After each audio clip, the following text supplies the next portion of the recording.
Gandhi. Aunque fue el artífice de la independencia de la India, 1947, Mahatma Gandhi raramente es evocado por ese logro. En primer lugar, porque lo más inspirador de su figura no reside tanto en aquel fin como en los medios, es decir, en sus casi 3 décadas de perseverancia en un activismo pacífico fundado en la no violencia y en la fuerza de las convicciones. Y en segundo lugar, porque sus metas siempre fueron mucho más amplias, y abarcaron la abolición de las castas, la justicia social, la transformación de las estructuras económicas y la concordia entre religiones, designios que convergían en el ideal de una profunda renovación ética y espiritual del ser humano. Gandhi.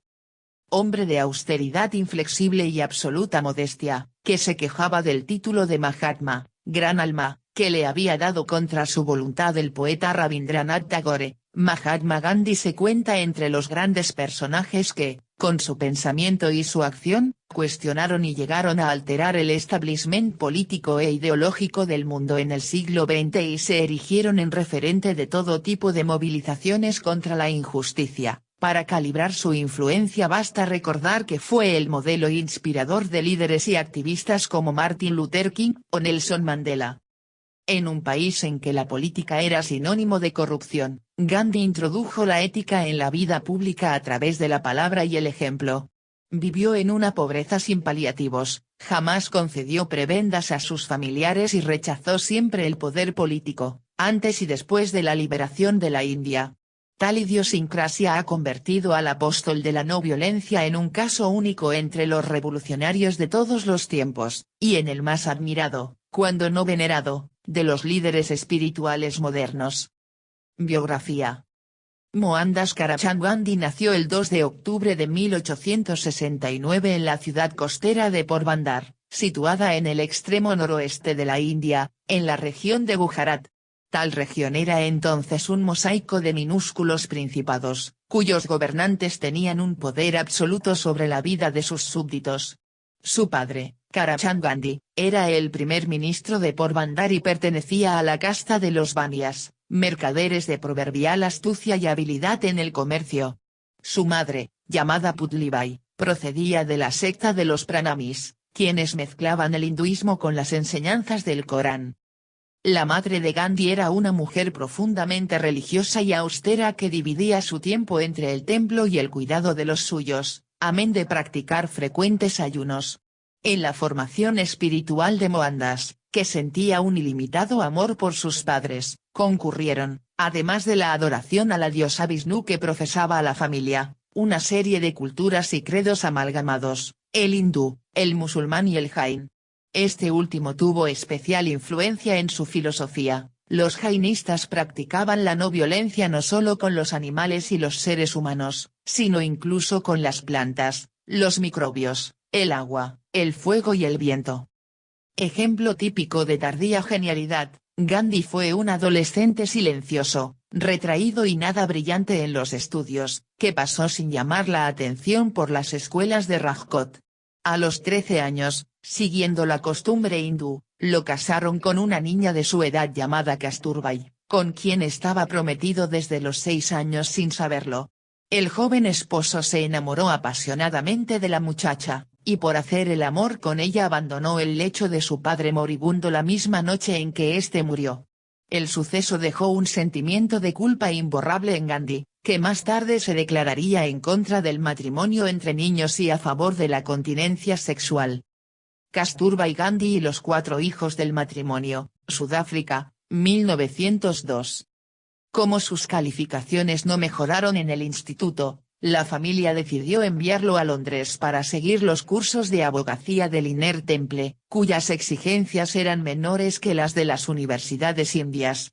Con tanto miedo como excitación, el joven Gandhi se embarcó en Bombay en septiembre de 1888.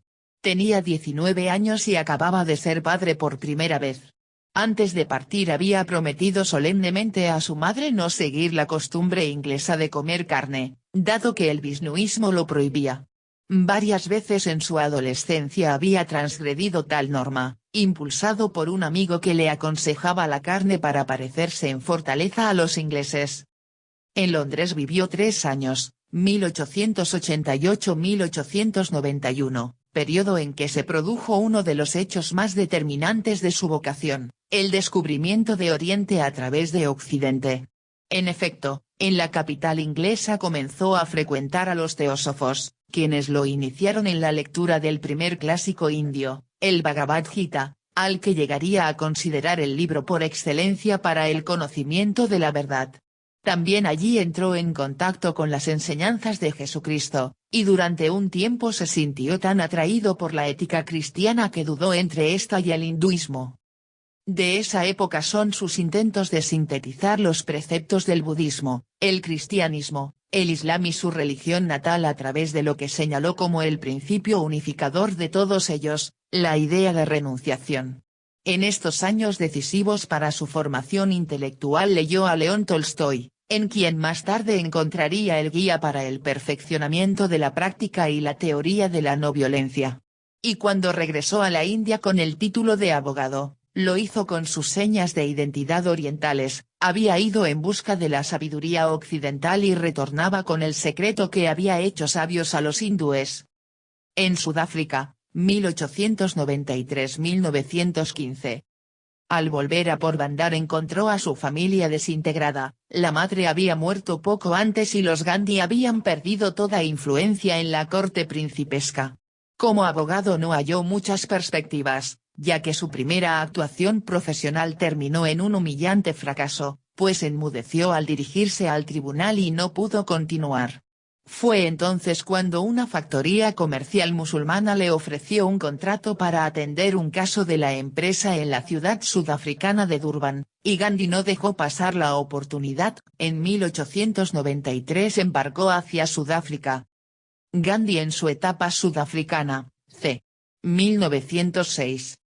En el país de los antiguos colonos holandeses vivía una colonia hindú formada en su mayoría por trabajadores, a quienes los ingleses llamaban despectivamente Sami. Carecían de todo derecho y se les despreciaba y discriminaba racialmente, como pudo comprobar en carne propia el joven abogado durante algunos de sus viajes en ferrocarril. Pero la situación era más grave aún de lo que parecía. Terminado su trabajo, Gandhi estaba a punto de regresar a la India cuando se enteró de la existencia de un proyecto de ley para retirar el derecho de sufragio a los hindúes. Decidió entonces aplazar la partida un mes para organizar la resistencia de sus compatriotas, y el mes se convirtió en 22 años. Durante esa larga etapa de su vida, su mayor preocupación fue la liberación de la comunidad india, y en ella fue dando forma a las armas de lucha que más tarde utilizaría en su país. En los primeros años, convencido de las buenas intenciones del colonialismo británico, abrió un bufete para defender a sus compatriotas ante los tribunales en Johannesburgo y se propuso articular un movimiento dedicado a la agitación por medios legales.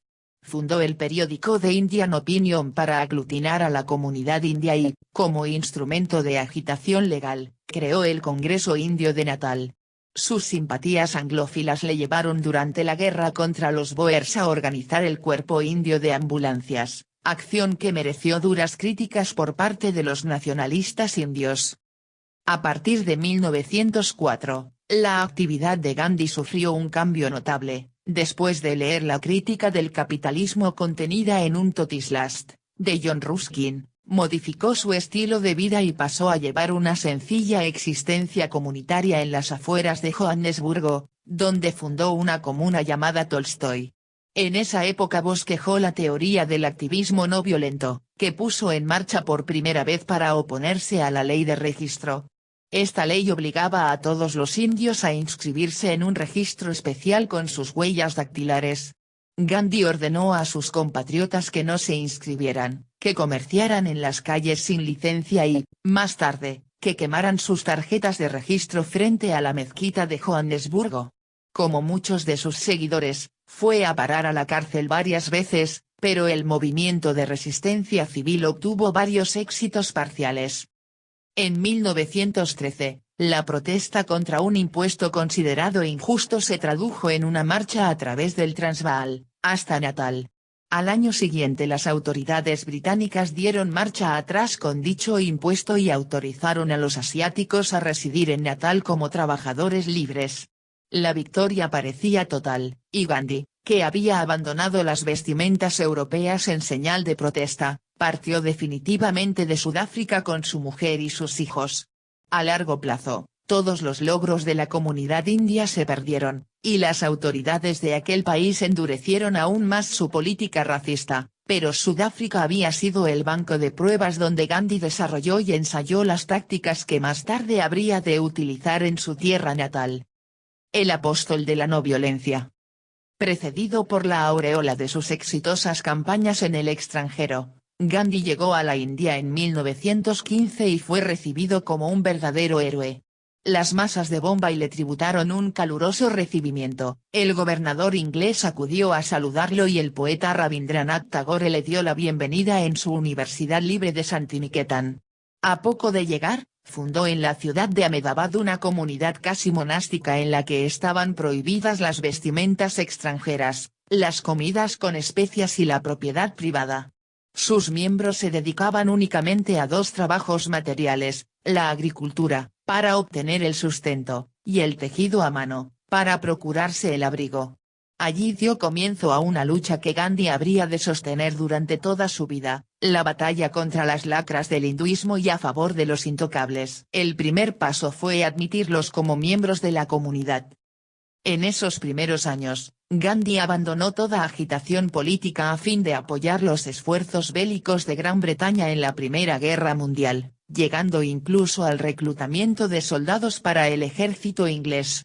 Su entrada en la política india no se produjo hasta febrero de 1919, cuando la aprobación de la ley Rowlatt, que establecía la censura y señalaba duras penas para cualquier sospechoso de terrorismo o sedición, le abrió los ojos acerca de las verdaderas intenciones de los imperialistas ingleses en la India. Gandhi pasó entonces a encabezar la oposición a la ley. Organizó una campaña de propaganda a nivel nacional mediante la no violencia, que comenzó con una huelga general. Esta pronto se extendió a todo el país y las protestas se sucedieron en las principales ciudades, donde se registraron algunos focos de violencia pese a la insistencia del líder en el carácter pacífico de las manifestaciones. Cuando acudía a Delhi a apaciguar la población, Gandhi fue detenido. Días después, el 13 de abril de 1919, el brigadier general Yer ordenaba disparar a sus gurkhas sobre la multitud reunida en el Jallianwala Bagh de la ciudad de Amritsar. La dominación inglesa había mostrado su verdadero rostro sanguinario y brutal, casi 400 personas fueron asesinadas y otras miles heridas. Pero las autoridades británicas se vieron obligadas a reconsiderar sus tácticas y la ley Rowlatt jamás entró en vigor. Gandhi. En los años siguientes a la masacre de Amritsar, Gandhi se convirtió en el líder nacionalista indiscutido, alcanzando la presidencia del Congreso Nacional Indio, también llamado Partido del Congreso, fundado por Alan Octavius Hume en 1885, que Gandhi supo convertir en un instrumento efectivo en pro de la independencia, de una agrupación de las clases medias urbanas, pasó a ser una organización de masas enraizada en los pueblos y en el campesinado. Se pusieron en marcha las grandes campañas de desobediencia civil, que iban desde la negativa masiva a pagar impuestos hasta el boicot a las autoridades. Miles de indios llenaron las cárceles y el mismo Gandhi fue detenido en marzo de 1922. 10 días más tarde comenzaba el gran juicio, en que el Mahatma se declaró culpable y consideró la sentencia a 6 años de prisión como un honor, con lo que la sesión terminó con una reverencia mutua entre juez y acusado. Cuando salió de la cárcel, una apendicitis hizo que las autoridades coloniales lo liberaran en 1924, encontró que el panorama político se había modificado en su ausencia. El partido del Congreso se había dividido en dos facciones y la unidad entre hindúes y musulmanes, conseguida con el movimiento de desobediencia civil, había desaparecido. Gandhi decidió entonces retirarse de la política para vivir como un anacoreta, en absoluta pobreza y buscando el silencio como fuerza regenerativa. Retirado en su Aram, se convirtió en esos años en el jefe espiritual de la India, en el dirigente religioso de fama internacional que muchos occidentales en busca de la paz espiritual trataban como un gurú. Por aquellos años escribió por entregas una imprescindible autobiografía titulada Historia de mis experiencias con la verdad, cuya versión inglesa apareció publicada en 1927. La Marcha de la Sal. Su retiro finalizó de manera brusca en 1927, cuando el gobierno británico nombró una comisión encargada de la reforma de la Constitución en la que no participaba ningún nativo.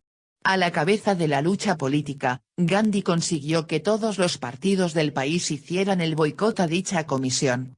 Poco después, la huelga de Bardoli, en apoyo a la negativa a pagar impuestos, terminaba en un éxito total. La victoria del movimiento animó al Congreso Nacional Indio a declarar la independencia de la India el 26 de enero de 1930, y se encargó al Mahatma la dirección de la campaña de no violencia para apoyar la resolución. Gandhi eligió como objetivo de la misma el monopolio de la sal, que afectaba particularmente a los pobres, y partió de Sabartami el 12 de marzo con 79 voluntarios con rumbo a Dandi, población costera distante 385 kilómetros. El pequeño movimiento se extendió como las olas de un estanque hasta alcanzar toda la India. Los campesinos sembraban de ramas verdes los caminos por donde pasaría ese hombre pequeño y semidesnudo, con un bastón de bambú, camino del mar y al frente de un enorme ejército pacífico. Gandhi en la Marcha de la Sal, 1930. El día del aniversario de la masacre de Amritsar, Gandhi llegó a orillas del mar y cogió un puñado de sal, rompiendo simbólicamente el monopolio. Desde ese momento la desobediencia civil fue imparable, diputados y funcionarios locales dimitieron, los prohombres locales abandonaron sus puestos, los soldados del ejército indio se negaron a disparar sobre los manifestantes y las mujeres se adhirieron al movimiento, mientras los seguidores de Gandhi invadían pacíficamente las fábricas de sal. La campaña terminó con un pacto de compromiso entre Gandhi y el virrey de Su Majestad Británica, en virtud del cual se legalizaba la producción de sal y se liberaban los cerca de 100.000 presos detenidos durante las movilizaciones. Por otra parte, Gandhi fue enviado a Londres para participar en la conferencia que discutía los pasos a seguir para establecer un gobierno constitucional en la India, 1931. La presencia del Mahatma en Inglaterra, al margen de la gran acogida popular que le dispensaron los barrios londinenses, no supuso avances favorables para la causa, y al regresar a su país se encontró con que Jawaharlal Nehru y otros líderes del Congreso Nacional Indio se hallaban una vez más en prisión. Varias veces en su vida recurrió Gandhi a los ayunos como medio de presión contra el poder, como forma de lucha espectacular y dramática para detener la violencia o llamar la atención de las masas.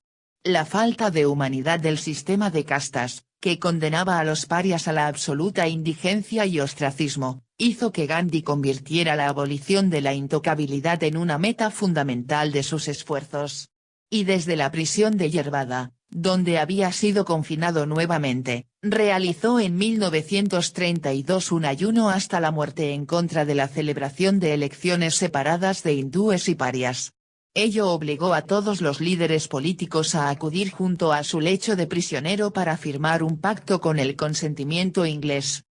Con la activista Maniben Patel, 1931. La labor de pedagogía popular para curar a la sociedad hindú de sus llagas no terminó aquí. Distanciado desde 1934 del partido del Congreso por la decepción que le provocaban las maniobras de los políticos, se dedicó a visitar pueblos lejanos, insistiendo en la educación popular, en la prohibición del alcohol, en la liberación espiritual del hombre. La independencia de la India. El estallido de la Segunda Guerra Mundial, 1939-1945, fue el motivo de que Gandhi, una vez más, retornara al primer plano político. Su oposición al conflicto bélico era absoluta y no compartía la opinión de Jawaharlal Nehru y otros líderes del Congreso, proclives a apoyar la lucha contra el fascismo. Pero la decisión del virrey de incorporar el subcontinente a los preparativos bélicos de Gran Bretaña sin consultar con los políticos locales clarificó las aguas, provocando la dimisión en masa de los ministros pertenecientes al Congreso Nacional Indio. Tras la toma de Rangún por los japoneses, Gandhi exigió la completa independencia de la India, para que el país pudiera tomar libremente sus decisiones. Al día siguiente, el 9 de agosto de 1942, era arrestado junto a otros miembros del Partido del Congreso, lo que produjo una sublevación en masa de los nativos, seguida por una serie de revueltas violentas en todo el territorio indio. Esta fue la última prisión del Mahatma y quizá la más dolorosa, porque desde su presidio en Poona se enteró de la muerte de su mujer, Kasturbai. Era ya un anciano frágil y debilitado cuando salió en libertad en el año 1944. Nehru y Gandhi, Bombay, 1946. Finalizada la guerra, y tras la subida al poder de los laboristas en Inglaterra, Gandhi desempeñó un rol fundamental en las negociaciones que llevaron a la liberación. Sin embargo, su postura opuesta a la partición del subcontinente nada pudo contra la determinación del líder de la Liga Musulmana, Muhammad Ali Jinnah, defensor de la separación del Pakistán. Dolido por lo que consideró una traición, en 1946 el Mahatma vio con horror cómo los antiguos fantasmas indios resurgían durante la celebración del nombramiento de Jawaharlal Nehru como primer jefe de gobierno, que fue pretexto de violentos disturbios motivados por la pugna entre hindúes y musulmanes. Gandhi se trasladó a Noakhali, donde habían comenzado los enfrentamientos, y caminó de pueblo en pueblo, descalzo, tratando de detener las masacres que acompañaron a la partición en Bengala, Calcuta, Bihar, Cachemira y Delhi. Pero sus esfuerzos solo sirvieron para acrecentar el odio que sentían por él los fanáticos extremistas de ambos pueblos. Los hindúes atentaron contra su vida en Calcuta y los musulmanes hicieron lo propio en Noakhali. Durante sus últimos días en Delhi llevó a cabo un ayuno para reconciliar a las dos comunidades, lo cual afectó gravemente su salud. Aún así, apareció de nuevo en público unos días antes de su muerte. El 30 de enero de 1948, cuando al anochecer se dirigía a la plegaria comunitaria, fue alcanzado por las balas de un joven hindú. Tal como lo había predicho a su nieta, murió como un verdadero Mahatma, con la palabra Rama, Dios, en sus labios. Como dijo Einstein, quizá las generaciones venideras duden alguna vez de que un hombre semejante fuese una realidad de carne y hueso en este mundo.